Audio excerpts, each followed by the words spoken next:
हाँ, चाइनाज तक करके निकलते, 10 मिनट दूर है यहाँ से, ऑटो ले लेंगे।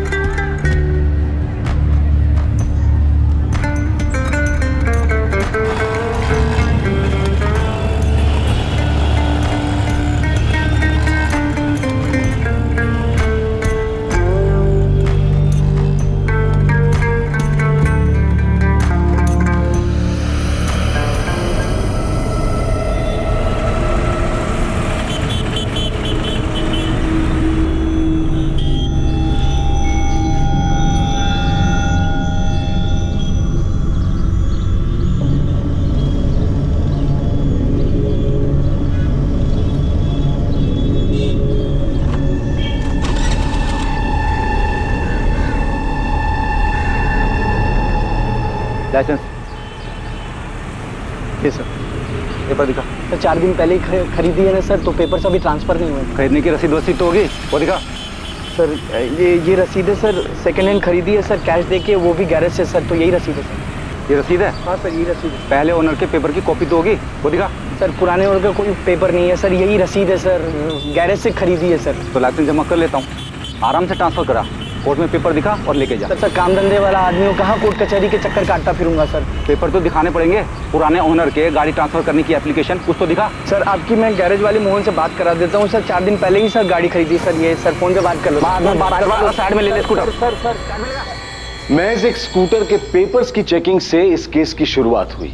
एक स्कूटर से शुरू हुआ यह केस एक के बाद एक कई हैरान कर देने वाले सच सामने लाने वाला था। रूटीन चेकिंग में मिला यह चोरी का स्कूटर एक मर्डर केस को रोशनी में लाने वाला था। साहब ये स्कूटर तो पिछले हफ्ते प्रदीप छोड़ के गया था, बोला उसके किसी ग्राहक का है, बेचना है, तो मैंने उसे सेल वाली लाइन में लगा दिया। मोहन भाई, हाँ ये स्कूटर निकालना है मुझे, कोई कस्टमर हो तो बताओ ना। तू चाबी रख के जा, मैं चला के देखता हूँ, बाद में बताता हूँ कितने में जाएगा। प्रदीप कौन? पूरा नाम बता। प्रदीप गोरडिया। स्कूटर राजदीप भाई को बेचा है और पेपर तो प्रदीप ही ट्रांसफर करके देने वाला था। प्रदीप स्कूटर छोड़ के गया था, तो मुझे याद आया कि राजदीप भाई को भी स्कूटर चाहिए था, तो मैंने उन्हें फोन करके बुला लिया। साहब राजदीप भाई ने स्कूटर चला के देखा, उन्हें पसंद आया, उन्हें दाम भी सही लगा, तो उन्होंने कैश दे के खरीद लिया। फोन नंबर दे प्रदीप गोरडिया का, उसने तुझे गाड़ी के असली ओनर के पेपर दिए? नहीं साहब, मैं आपको नंबर देता हूँ। सर इस प्रदीप गोरडिया की तो लंबी चौड़ी हिस्ट्री निकली। हरीश से पता करो स्कूटर का स्टेटस क्या है, ये स्कूटर भी तो चोरी का नहीं है। हरीश भाई, जीजे 10X5872 नंबर की कोई गाड़ी नहीं है, जाली नंबर है ये। लगाई था मुझे। चौहान भाई मैंने जो चेसिस नंबर दिया उसे चेक कराइए, ये प्रदीप गरोड़िया बाइक चोर है, पक्का स्कूटर चोरी का है। बिल्कुल सही कह रहे हैं आप, चेसिस के नंबर से रजिस्ट्रेशन निकाला मैंने। स्कूटर का ओरिजिनल नंबर है GJ 03R24398।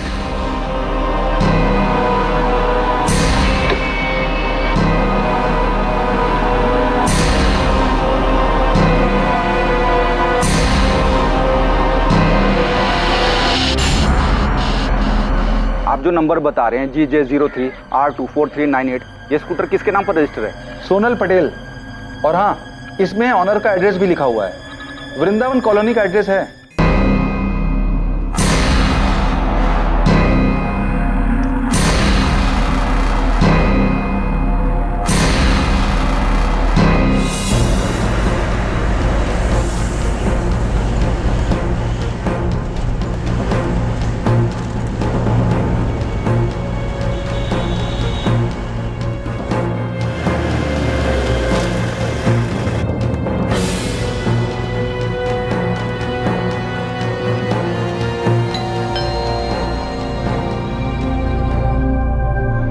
जी सोनल पटेल का घर यही है? हाँ, छोटी बहन है मेरी। उसका स्कूटर चोरी हुआ है, पर चोरी की रिपोर्ट हमें कहीं नहीं मिली। हमने स्कूटर चोरी होने की कोई रिपोर्ट नहीं लिखवाई। स्कूटर सोनल के नाम ही है ना? बुलाइए उसे, कहाँ है वो? घर पर नहीं है, वो घर छोड़कर भाग गए। हमें तो ये भी नहीं पता था कि स्कूटर चोरी हुई है, हमें लगा कि वो स्कूटर लेकर भाग गई है। सोनल भाग गई तो आपने उसकी रिपोर्ट तो लिखवाई होगी? नहीं लिखवाई। आपने वो रिपोर्ट भी नहीं लिखवाई, क्यों? बोल। साहब मैंने देखा कि 3-4 दिन से वो स्कूटर एक ही जगह पे पड़ा था। किस जगह पे? विमन नगर है ना, उसकी एक गली में।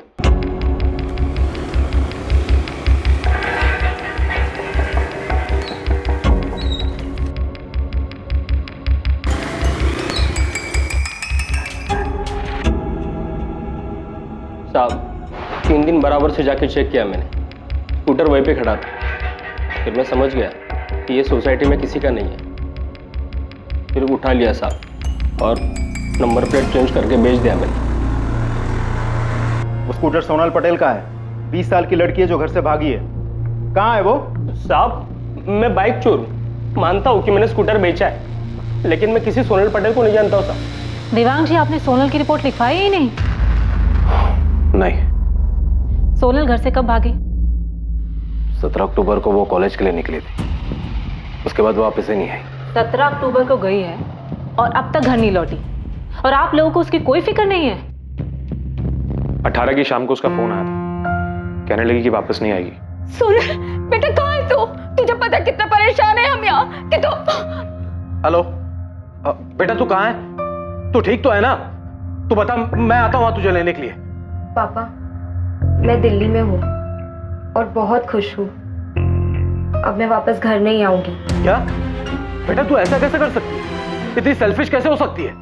मैं सेल्फिश नहीं हूँ, मैं बस अपनी जिंदगी अपनी पसंद से और अपनी खुशी से जीना चाहती हूँ। पापा देख बेटा, तू अभी सिर्फ 20 साल की है, तुझे समझ में नहीं आ रहा कि तू क्या कर रही है। बेटा, यूं घर छोड़कर जाना जो है बेवकूफी है। तू वापस आ जा। मैं भी आपसे यही कह रही हूँ, मैं 20 साल की हो चुकी हूँ, अपना अच्छा बुरा समझ सकती हूँ पापा। और अब मैं तभी वापस आऊंगी जब मुझे ये यकीन हो जाएगा कि आप लोग मुझे मेरे फैसले के साथ एक्सेप्ट करोगे। तब तक के लिए प्लीज मुझे ढूंढने की कोशिश मत करना। मैं जहाँ भी हूँ बहुत खुश हूँ। प्लीज पापा। बेटा सोनल, हेलो हेलो।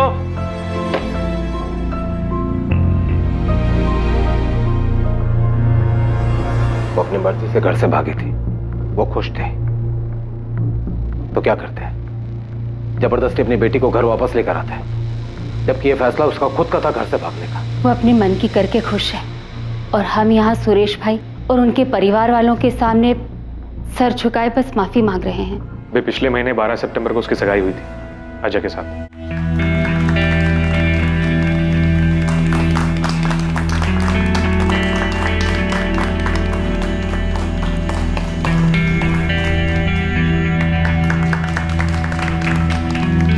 हमें कभी नहीं लगा था कि सोनल इस तरह घर छोड़ के भाग जाएगी। हमें तो ये भी नहीं पता था कि वो स्कूटर लेके गई है या स्कूटर छोड़ के गई। स्कूटर तो हमें मिल गया, पर सोनल नहीं। सोनल के घर से भाग जाने की कोई खास वजह? देखिए, सोनल की एंगेजमेंट हो चुकी थी, तो जाहिर सी बात है कि वो इस रिश्ते से खुश नहीं थी। सोनल का कोई बॉयफ्रेंड? जयेश परमार नाम का कोई लड़का है। पता नहीं आजकल के बच्चों को हो क्या गया है, वो इतने स्वार्थी हो गया है कि उन्हें अपनी मनमानी, अपनी मनमर्जी के अलावा कुछ दिखाई नहीं देता। स्कूटर कहां से मिला आपको? पेपर चेकिंग में पकड़ा गया। बाइक चोर ने नंबर प्लेट बदल के उसे बेच दिया था। वैसे अगर स्कूटर की कंप्लेन लिखानी है तो मैं लिखा देता हूँ। सर, ऐसा लगा जैसे सोनल की फैमिली सोनल के बारे में बात ही नहीं करना चाहती। सोनल के भाई योगेश ने सोनल की बात काटी और स्कूटर की बात शुरू कर दी। लड़की बालिग है, 20 साल की? Yes sir. और लड़का? लड़के का सिर्फ नाम बताया उन्होंने, जयेश परमार। उसके अलावा वो कुछ नहीं जानते। जाहिर है लड़का भी बालिग ही होगा, दोनों की लव स्टोरी भी होगी और अफेयर चल रहा होगा। Yes sir. सर, जिस तरह सोनल स्कूटर छोड़ के गई है, घर वालों ने कोई कंप्लेंट तक नहीं लिखवाई। पारुल, तुम्हें इसमें कुछ अटपटा लग रहा है? यस सर, मुझे सोनल की फैमिली का बिहेवियर बहुत अजीब लगा। सर, हमें पता तो लगाना चाहिए। ठीक है, पता लगाओ लड़का कौन है। देखिए, मैंने आपको पहले भी बताया था कि हमें सिर्फ उसका नाम पता है, जयेश परमार। ना उसे कभी देखा है, ना कभी उससे मिले हैं। देवांग जी, आपको कुछ तो पता होगा नाम के अलावा कि जयेश कहाँ रहता है, सोनल उससे कहाँ मिली, कब मिली? नहीं, हमें तो उस लड़के के बारे में तब पता चला जब एंगेजमेंट के बाद सोनल ने अपनी भाभी प्रिया को उस लड़के के बारे में बताया। सोनल, कौन है ये जयेश, और अचानक कहाँ से आ गया? अचानक नहीं आया भाभी, 1 साल से जानती हूँ जयेश को, प्यार करती हूँ उससे।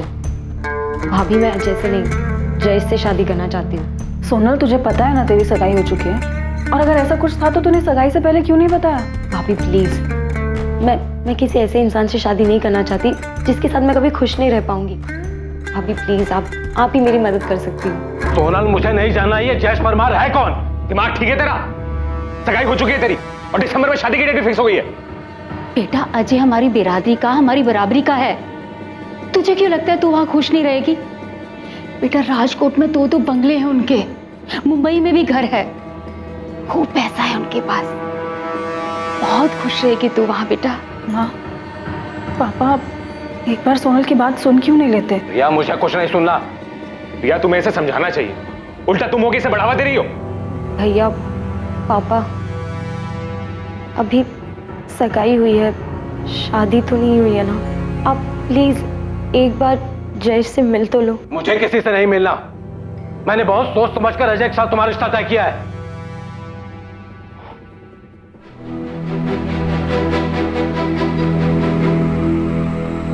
बेटा, मैं बाप हूं तुम्हारा।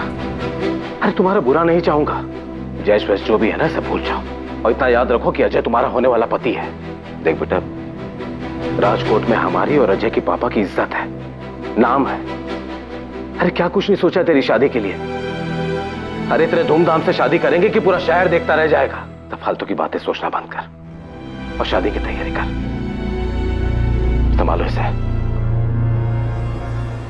हमें लगा वो समझ गई, उसे इस शादी से कोई प्रॉब्लम नहीं है। हमें तो इस बात का भी अंदाजा नहीं था कि वो उस लड़के के साथ भाग जाएगी। देवांग जी, आपको कैसे पता कि सोनल जयेश के साथ ही भागी? इसमें पता होने वाली क्या बात है? यही कि क्या वो वाकई में ही भागी है? देखिए मैडम, आप हमारे जले पर नमक छिड़क रही। मेरी बेटी, जिसकी खुशी के लिए मैंने क्या कुछ नहीं किया, उसे एक मिनट भी अपनी फैमिली के बारे में नहीं सोचा और उस लड़के के साथ भाग गई। वो जहां भी रहे खुश रहे, मुझे कोई दिक्कत नहीं। पर मैडम, मेरी आपसे रिक्वेस्ट है, ये मेरा फैमिली मैटर है, प्लीज आप इसमें दखल ना दें।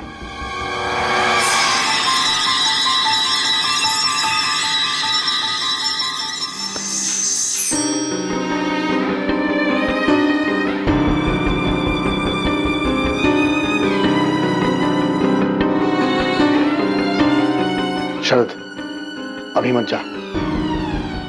सेठ का मूड ठीक नहीं है। सर, कुछ तो गड़बड़ है। सोनल के पापा का बिहेवियर मुझे बहुत अजीब लगा। पारुल, मैं खबरियों को देवांग पटेल के पीछे लगाता हूँ। तुम सोनल की भाभी प्रिया से बात करो, पता करो कि उन्हें कैसे पता कि सोनल जयेश के साथ भागी है, और ये भी पता करो कि सोनल कौन से कॉलेज में पढ़ती है। ठीक है सर।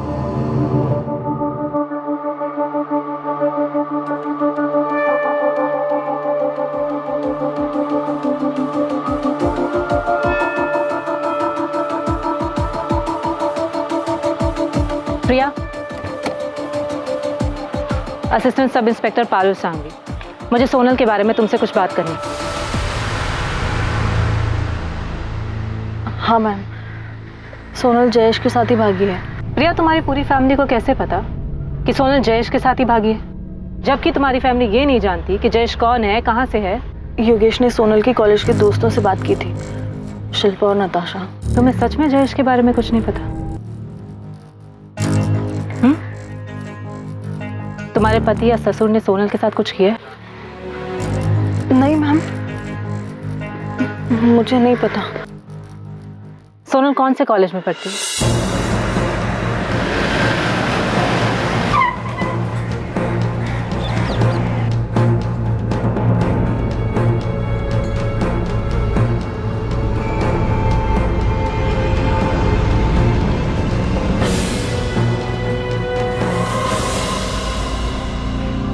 हाँ मैम, सोनल के भैया ने मुझे कॉल किया था और जिस दिन से सोनल ने कॉलेज आना बंद कर दिया है उसी दिन से जयेश परमार भी कॉलेज नहीं आया था, और मैंने ये बात योगेश भैया को बताई भी थी। तो इसका मतलब उन दोनों ने भागने की प्लानिंग पहले से ही कर रखी थी?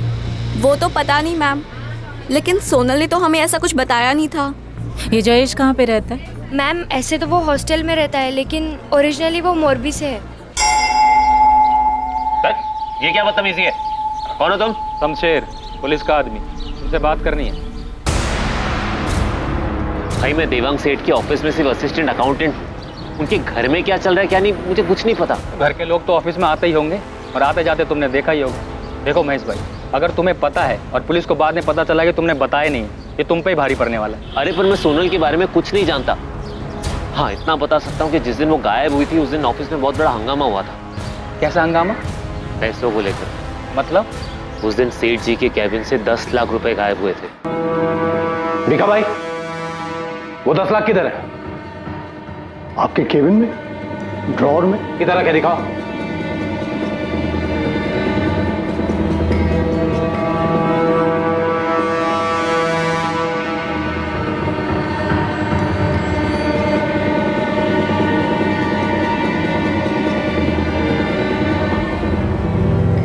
सेठ, पैसे तो यहीं रखे थे, एक बड़े से एनवेलप में।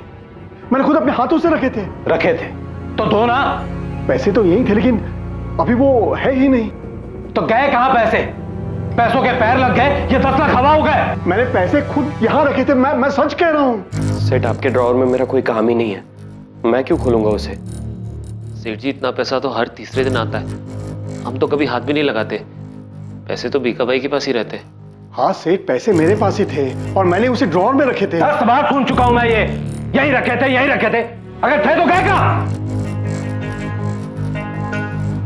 सेठ वो क्या? 1:30 बजे सोनल बिटिया यहाँ आई थी, आपके केबिन में गई थी। सोनल? हाँ भीखा भाई सही कह रहे हैं, मैंने 2:30 बजे सोनल को आपके कैबिन से निकलते देखा था।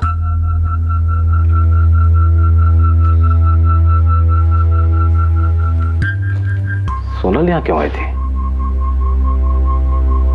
और मेरे केबिन में क्या कर रही थी? उसने कहा कि उसे आराम करना है। अरे सोनल बेटिया, जय श्री कृष्ण। आज तुम यहाँ कैसे? जय श्री कृष्ण काका। वो मेरी ना क्लास है एक्चुअली 2:30 बजे, तो 1 घंटा है मेरे पास, सोचा ऑफिस आकर पापा के कैबिन में आराम कर लूँ। लेकिन सेठ तो आज ऑफिस में नहीं है, साइट पर गए। ओ ठीक है, तो आप कैबिन खुलवा दीजिए, मैं थोड़ी देर आराम करके चली जाऊँगी। ठीक है।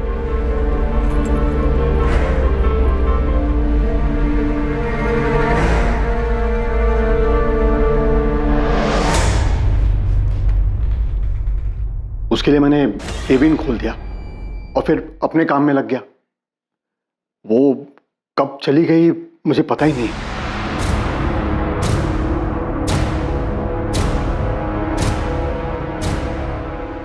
आप जे नंबरનો संपर्क કરવા માંગો છો એ ઉપલબ્ધ નથી। सोनल का फोन बंद आ रहा है। भिखा भाई, सोनल मुझसे बिना पूछे 10 लाख रुपए लेकर जाएगी। सेठ, मुझे सचमुच नहीं पता क्या हुआ था। सेठ, मैंने तो सोनल को जाते वक्त भी नहीं देखा। सेठ जी बहुत परेशान थे, तभी के तभी ऑफिस से निकल गए। सोनल उसी दिन गायब हुई थी क्या? हाँ, हमें अगले दिन पता चला कि सोनल भाग गई है। सच में भाग गई है?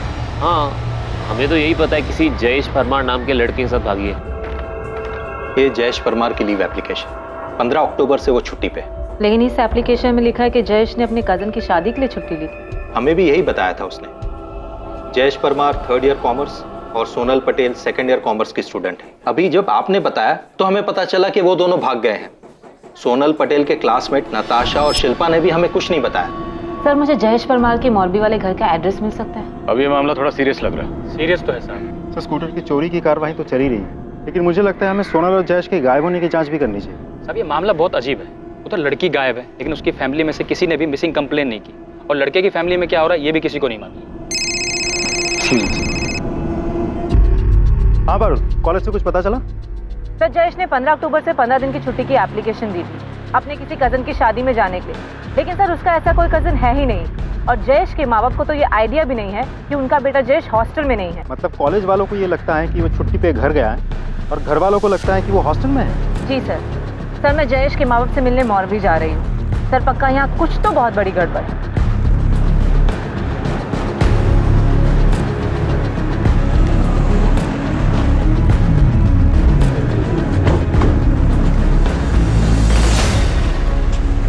हमें तो पता ही नहीं कि जयेश ने कॉलेज से छुट्टी ली है।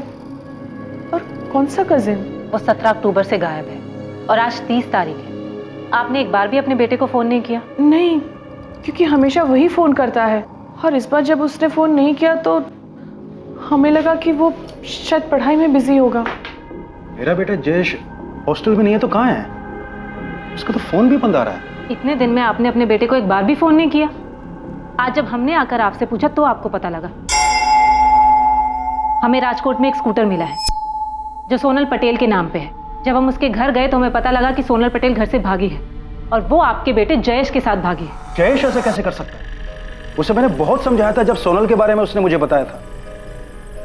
तू कॉलेज से छुट्टी लेकर ये बताने आया है कि तुझे शादी करनी है किसी सोनल पटेल से। सोनल पटेल?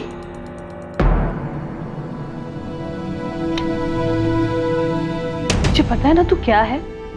माँ, मैं सोनल से प्यार करता हूँ और सोनल भी मुझसे उतना ही प्यार करती है। मैं उससे शादी करना चाहता हूँ और वो भी मुझसे शादी करने के लिए तैयार है। ये शादी तुम्हारी वो सोशल मीडिया की फ्रेंड रिक्वेस्ट नहीं है कि किसी को भी भेज दो। उसके घर वाले तेरा नाम सुनेंगे ना तो सबसे पहले उसे 2 थप्पड़ जमाएंगे और तेरे पीछे लोग छोड़ेंगे 100 अलग। तेरे खबर छे तो शू करे छे? क्या उस लड़की ने अपने घर वालों से बात की? क्या कहा उसके घर वालों? मना कर दिया। पर पापा, मुझे यकीन है कि अगर आप जाकर बात करेंगे और हाथ मांगेंगे तो...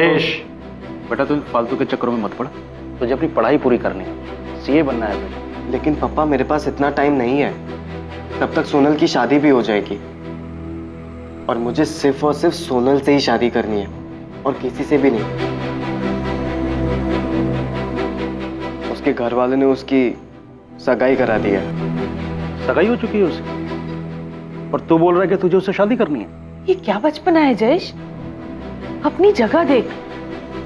वो बड़े घर वाले पैसे वाले लोग होंगे। जयेश, हम लोग उनकी बराबरी नहीं कर सकते हैं। तो चुपचाप अपनी पढ़ाई पे ध्यान दे और अपना भविष्य बना। जयेश क्या सचमुच में उस लड़की के साथ?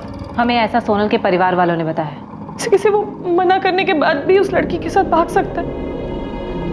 मैडम, हम तो सिर्फ इतना जानते हैं कि वो लड़की बहुत बड़े घर से है। उस लड़की ने अपने घर वालों से जयेश को लेकर बात की लेकिन उन्होंने साफ मना कर दिया था।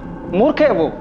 मैडम, हमारे लड़के को ढूंढ दो प्लीज। सोनल पटेल और जयेश परमार दोनों बालिग हैं, तो क्या 2 बालिग लोगों को कोई उनकी इच्छा से शादी करने से रोक सकता है, वो भी उनके भागने के बाद? लेकिन स्कूटर की चोरी की रिपोर्ट क्यों नहीं की गई? और फिर देवांग पटेल के ऑफिस में हुई 10 लाख की चोरी का खुलासा। क्या सोनल और जयेश के केस में और भी कई राज थे जिनका सामने आना अभी बाकी था? सोनल और जयेश का फोन 17 अक्टूबर की दोपहर यहाँ राजकोट में स्विच ऑफ हुआ है। सर, दोनों ने पहले से ही प्लान बनाया होगा कि एक साथ फोन स्विच ऑफ करेंगे।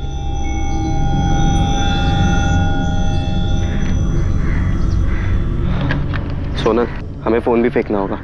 मैंने देखा है पुलिस फोन के IMEI नंबर से लोकेशन ट्रेस कर लेती है। ठीक है, तो फिर हम फोन यहाँ नहीं कहीं और फेंकते हैं।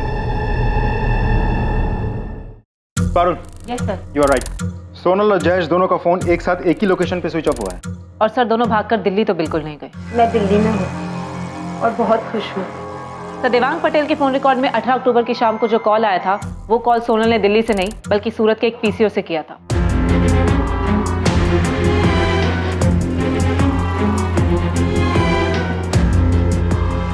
सोनल, अभी तुम अपने घर पे कॉल करो और बोलो कि हम दिल्ली में।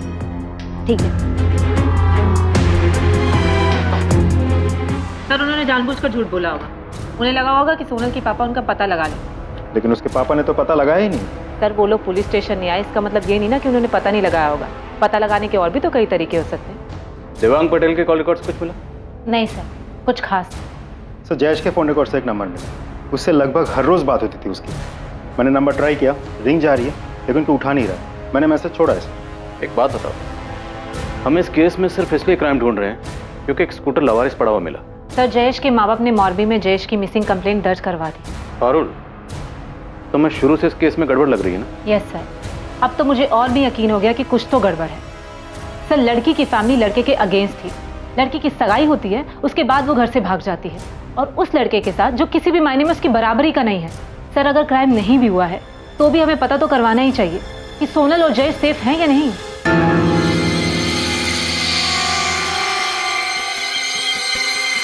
लड़के के माँ बाप ने मोरबी में पुलिस कंप्लेंट की है। जब पुलिस उनके पास गई तो उन्होंने बताया कि उन्हें पता ही नहीं है कि उनका बेटा सोनल के साथ भाग गया है। योगेश, रिया को जरूर कुछ पता है। एक बार बात करो उससे। तो कल रात पूछा था उससे मैंने, उसे भी कुछ नहीं पता। तुम्हें लगा उसने सच बोला? उसने तुम्हें बताया कि पुलिस ने उससे पूछताछ की थी?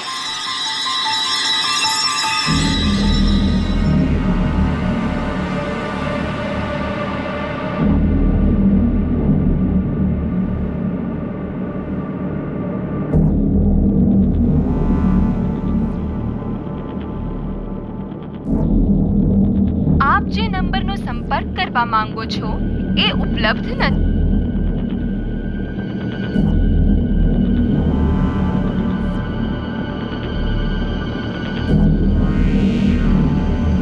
आप बिल्कुल सही कह रहे हैं। ये अंगूठी हमारी आनंद एंड विठल भाई ज्वेलरी स्टोर से खरीदी गई। काशीराम जी, आप मुझे बता सकते हैं कि अंगूठी आपके किस ब्रांच से किसने और कब खरीदी?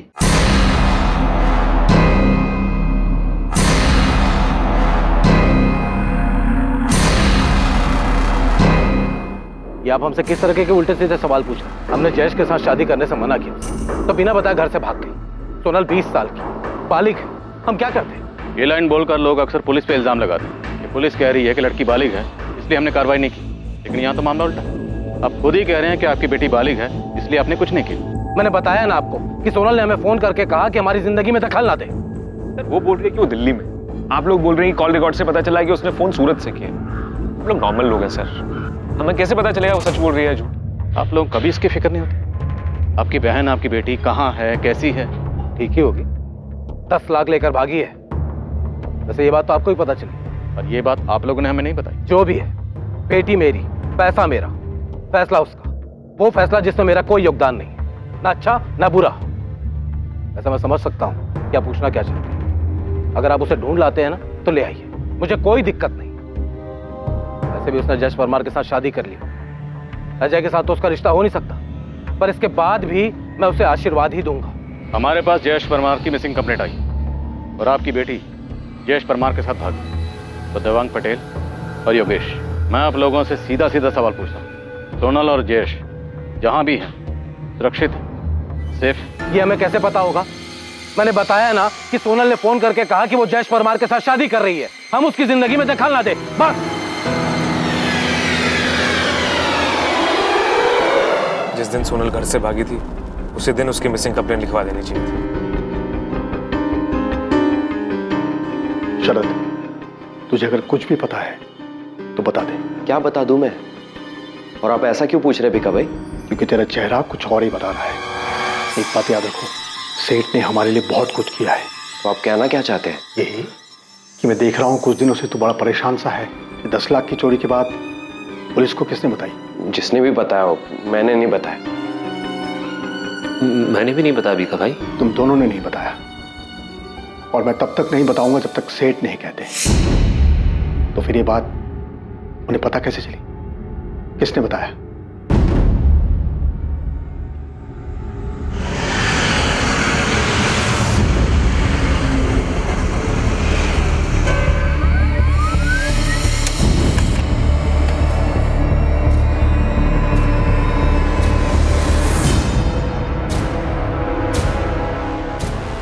सर, आप जिस अंगूठी की बात कर रहे हैं वो इसी लड़की ने हमारी राजकोट वाली ब्रांच से खरीदी थी। देखिए, आपकी राजकोट वाली ब्रांच के पास इसकी डिटेल्स तो होंगी। कौन है ये, कहाँ रहती है, कुछ बता सकते हैं आप? नहीं सर, बिल तो नहीं। वो लड़की ने कैश पेमेंट की थी। हमारे राजकोट ब्रांच के जो हेड है उन्होंने बताया कि इस लड़की ने 16 अक्टूबर को ये अंगूठी खरीदी थी। और हाँ सर, एक नहीं 2 अंगूठियां खरीदी थी।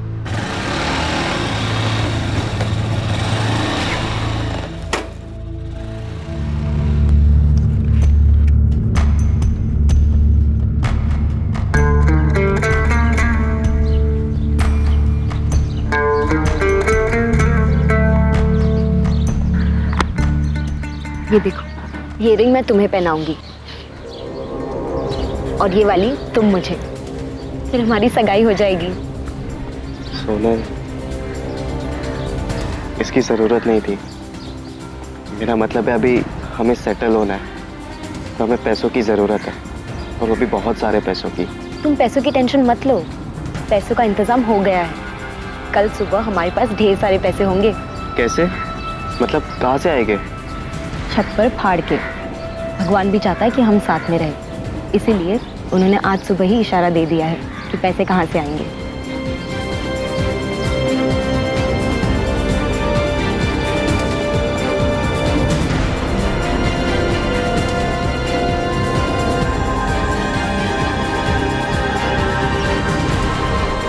रवि, इस लड़की ने ये अंगूठी राजकोट से खरीदी थी।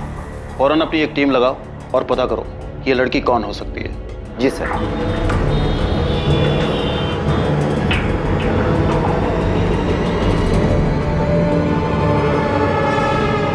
हेलो दोस्त, मैं तुझे कब से फोन कर रहा हूँ, मैसेज भी छोड़ा था, तूने कॉल बैक भी नहीं किया मुझे।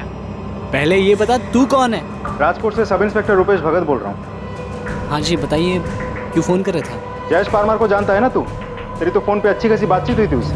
हाँ तो आपसे मतलब ये कि जयेश परमार कहाँ है? अपने घर पे होगा मोरबी में या राजकोट में होगा हॉस्टल में, और मैं यहाँ अहमदाबाद में रहता हूँ, यहाँ नौकरी करता हूँ। मुझे कैसे पता होगा कि वो कहाँ है? गायब है वो, सोनल पटेल के साथ भागा है। तू जानता है ना सोनल पटेल को? क्या भाग गया? नहीं, मुझे नहीं पता कि सोनल कौन है। जयेश मेरे बचपन का दोस्त है, एक ही मोहल्ले में रहते हैं हम लोग मोरबी में, एक ही साथ स्कूल पढ़े, लेकिन उसने मुझे कभी इस बारे में कुछ नहीं बताया। मुझे तो अंकल आंटी की फिक्र हो रही है, मैं अभी उनसे बात करता हूँ। तेरी इतनी हिम्मत कि हमसे आकर पूछेगा कि तेरे बेटा कहाँ है? हाँ बिल्कुल पूछेंगे, वो आपकी बेटी है जिसके साथ जयेश भागा है, छोड़ेंगे नहीं हम आपको। अरे केस तो हमें करना चाहिए तुम्हारे खिलाफ, क्योंकि तुम्हारे बेटे ने हमारी सोनल को बहकाया है, फंसा अपने जाल में। अरे तो किया क्यों नहीं केस? अरे आप लोगों ने तो जानबूझ के रिपोर्ट तक नहीं दर्ज करवाई। बड़े होंगे आप अपने घर में, हमें हमारा बेटा वापस चाहिए। अगर मेरे बेटे के साथ कुछ भी होगा ना तो एक बात याद रखना, मैं भी चुप नहीं बैठूंगा। देवांग सेठ, चल निकल यहाँ से, ये धमकी जाकर किसी और को देना, यहाँ पर नहीं। हमने सोनल को समझाया था कि दूर रहे तुम्हारे बेटे से, पर तुम्हारे बेटे को तो लालच आ गया था। इतनी अच्छी अमीर लड़की जो मिल गई, इसीलिए उसे फंसा लिया और भगा के ले गया। आप लोगों को सब पता था कि वो लोग कहाँ हैं, सब जानते थे आप, लेकिन आप लोगों ने सिर्फ हमें नहीं बताया। अगर हम चुप है तो इसका मतलब ये नहीं कि कोई भी आएगा और मुंह उठाकर हमसे सवाल करेगा। एक बार सोनल और तुम्हारे बेटे को मिलने दो, फिर देखना क्या करते हैं उनके साथ हम। अगर मेरा बेटा नहीं मिला या उसे कुछ भी हुआ तो छोड़ूंगा नहीं तुम दोनों को, जीना मुश्किल कर दूंगा। चल निकाल अब यहाँ से, निकाल।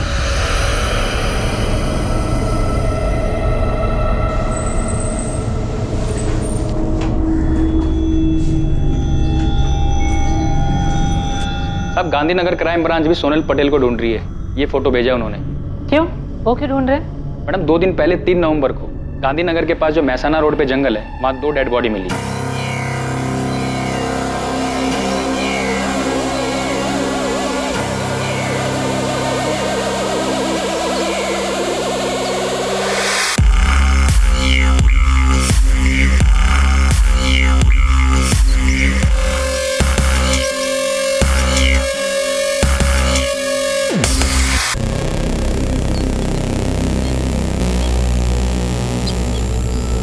सर देख करके ऐसा लगता है ये लड़के की बॉडी है और ये लड़की।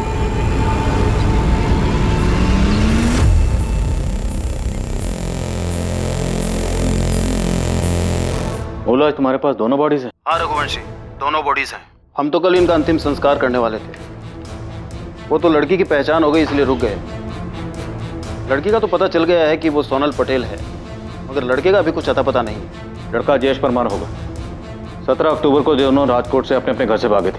हम पता करने की कोशिश कर रहे थे कि दोनों सेफ हैं या नहीं। ट्रैफिक पुलिस ने चोरी का एक स्कूटर पकड़ा था, उसी से केस सामने आया। रघुवंशी, हमें दोनों बॉडीज की पहचान करनी चाहिए, लेकिन दोनों बॉडी बुरी तरह जल चुकी है, इसलिए डीएनए टेस्ट से कंफर्म करना होगा। फिर भी मुझे लगता है कि दोनों की फैमिलीज को बुला के बॉडीज आइडेंटिफाई करवानी चाहिए।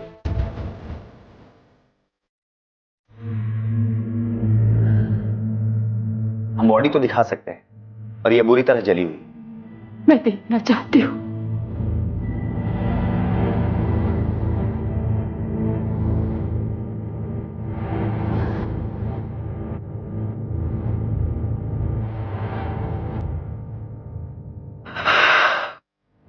इसकी उंगली से हमें अंगूठी मिली थी, यह भी बुरी तरह जल चुकी, और फिर भी इसके जरिए हम ज्वेलर और ज्वेलर से आपकी बेटी सोनल पटेल तक पहुंच पाए।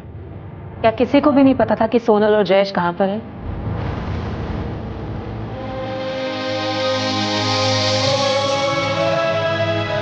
बॉडी पूरी तरह से जली हुई है। हमारा जयेश नहीं, ये मेरा बेटा नहीं है। नहीं। इसे देखकर आप कैसे कह सकते हैं कि ये मेरा बेटा जयेश है? देखिए, पक्के तौर पे तो नहीं बता सकते, लेकिन इनकी बॉडी हमें सोनल पटेल की बॉडी के साथ मिली थी, इसीलिए हमें ऐसा लगता है कि शायद ये जयेश है। नहीं, ये जयेश नहीं है, ये नहीं है मेरा बेटा नहीं।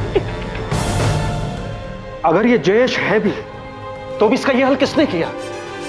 किसने मारा इसे? देवांग पटेल और उसके परिवार ने? उन्होंने किया ये? उदय जी, हमारे पास भी बहुत सारे सवाल हैं, बहुत लोगों से पूछने के लिए, क्योंकि अब तक तो हमारे पास सिर्फ एक चोरी का स्कूटर था।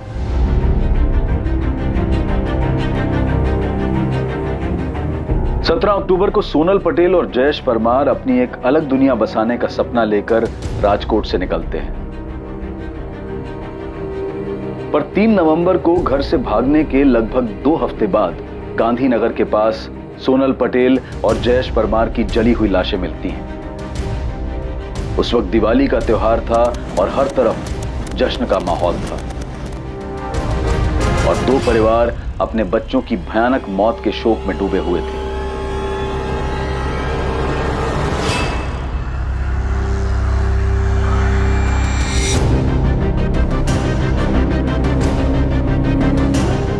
डीएनए टेस्ट से साबित हुआ कि जिस लड़की की जली हुई लाश मिली थी वो सोनल पटेल ही थी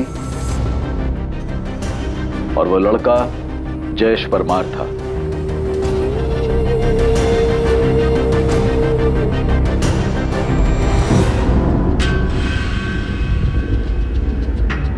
ये दोनों बॉडीज की पोस्टमार्टम रिपोर्ट है प्लीज। दोनों को गला घोट के मारा गया, उसके बाद लाशों को जला दिया गया। सर, दोनों की बॉडी पर कुछ नहीं मिला सिवाय सोनल की अंगूठी के? नहीं, कुछ नहीं मिला, पर फाइनली इस अंगूठी ने हमें सोनल तक पहुंचा दिया। कातिल ने जानबूझ के दोनों की बॉडीज पर कुछ नहीं छोड़ा होगा। ये अंगूठी भी गलती से उससे छूट गई होगी।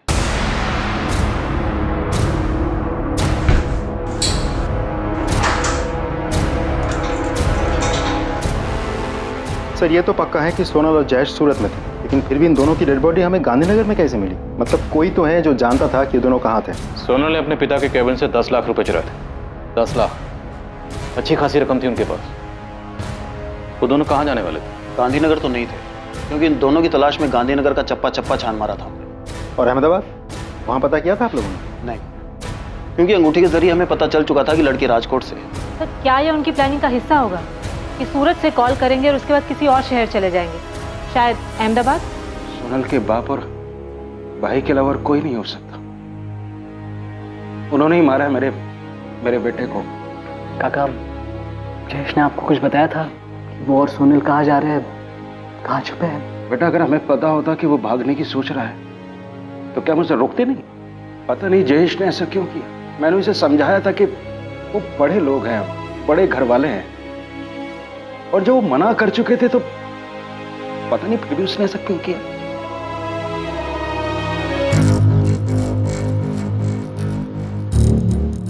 क्या है? बीका भाई, आपसे एक बात करनी थी। पुलिस का एक खबरी शमशेर बहुत दिनों से मेरे पीछे पड़ा हुआ है। अच्छा, तो ही था जिसने 10 लाख की चोरी वाली बात उन्हें बताई है। बीका भाई, मैं क्या करता, मुझे बताना पड़ा। और क्या क्या बताया? नहीं, और कुछ नहीं बताया, पर मुझसे बार बार पूछ रहा था सेठ जी के घर में क्या चल रहा है। सेठ जी और उनके परिवार वाले वैसे ही बहुत दुखी हैं, उन्हें और दुख नहीं पहुंचना चाहिए, इसलिए अपना मुंह बंद रखना सीख।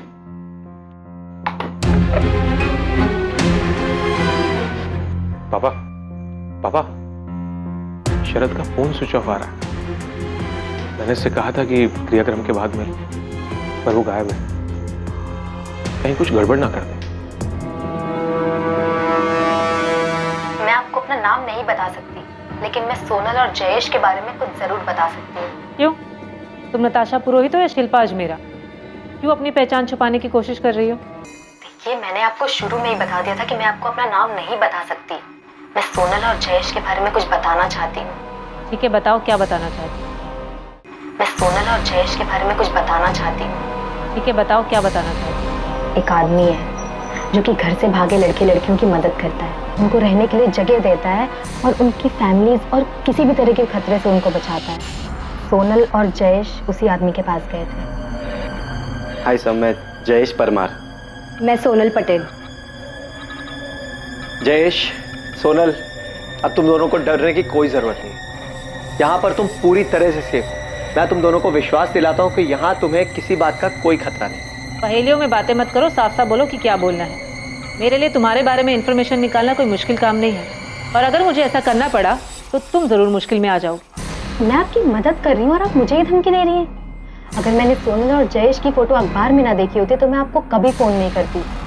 जिस आदमी ने उनको सहारा दिया, उनकी मदद की, उसका नाम है शेखर भाटिया। और जिस घर में वो भागे हुए कपल्स को रखता था वो घर अहमदाबाद में है। उसने सोनल और जयेश को भी वहीं पे रखा था।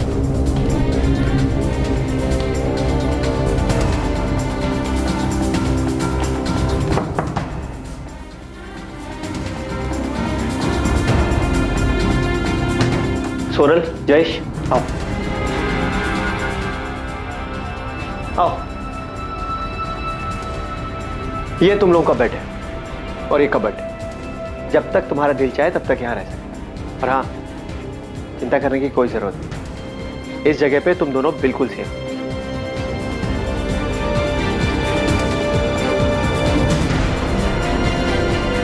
सोनल और जयेश को किसने मारा? पता नहीं। हाँ, पर वहाँ एक और कपल था, अमित दवे और भावना राठौड़।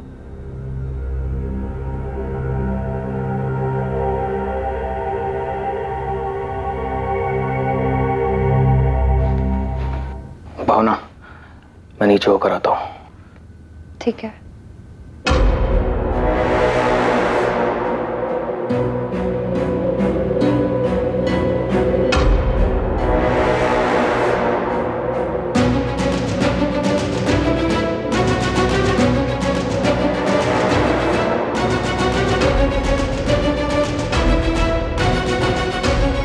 अमित दवे के दिमाग में काफी कुछ चल रहा था। मुझे ऐसा लगता है ना कि वो सोनल और जयेश को मारने की प्लानिंग कर रहा था। तो मुझे अमित दवे और भावना राठौर की कुछ और डिटेल्स दे सकती हो? अगर होती तो जरूर देती, लेकिन मैं उनको ज्यादा नहीं जानती थी। मैं उनसे शेखर भाटिया के घर में मिली थी, जैसे सोनल और जयेश से मिली थी। तो मुझे लगा आपको ये बात बता देनी चाहिए, इसलिए मैंने आपको फोन किया।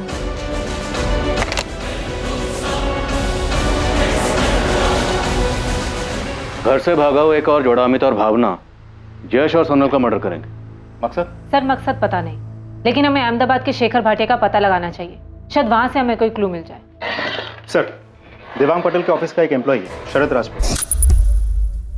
कुछ कन्फेस करना चाहता है लेकिन छुपा बैठा है। उसे डर है कि देवांग पटेल उसको नुकसान पहुंचा सकते। देवांग पटेल का इतना डर कि उसके डर की वजह से एक आदमी छुपा बैठा? सर, मैंने सेठ की डर से अपना फोन भी स्विच ऑफ कर दिया। मुझे बहुत डर लग रहा है सर। शरद, तुम्हें सोनल और जयेश के मर्डर के बारे में पता था? सर, मुझे जो कुछ भी पता है मैं सब कुछ बता दूंगा आपको, लेकिन आपको मेरी बात का विश्वास करना पड़ेगा। अरे पहले तुम सामने तो आओ, या फिर हमें बता दो तुम कहाँ छुपे बैठे हो। तुम्हें लेने हम वहाँ आ जाएंगे। शरद, विश्वास के लिए तुम्हारे सच बोलने की जरूरत है। अगर तुम सच बोलोगे तो हम जरूर विश्वास करेंगे। सर, उसके बाद शरद ने फोन स्विच ऑफ कर दिया, लेकिन उसने कहा कि कल पुलिस स्टेशन आएगा। शरद का नंबर ट्रैक करो, पता लगा उसने ये फोन कहाँ से किया। बच के नहीं निकलना चाहिए, और हमसे पहले वो किसी और के हाथ नहीं लगना चाहिए। सर, फारूक, अहमदाबाद में अपने आदमियों को काम पे लगाओ। पता लगाओ ये शेखर भाटिया कौन है जो घर से भागे हुए प्रेमी जोड़ियों को प्रोटेक्शन देता था। जयेश और सोनल उस तक कैसे पहुंचे, और कातिल जयेश और सोनल तक कैसे पहुंचे।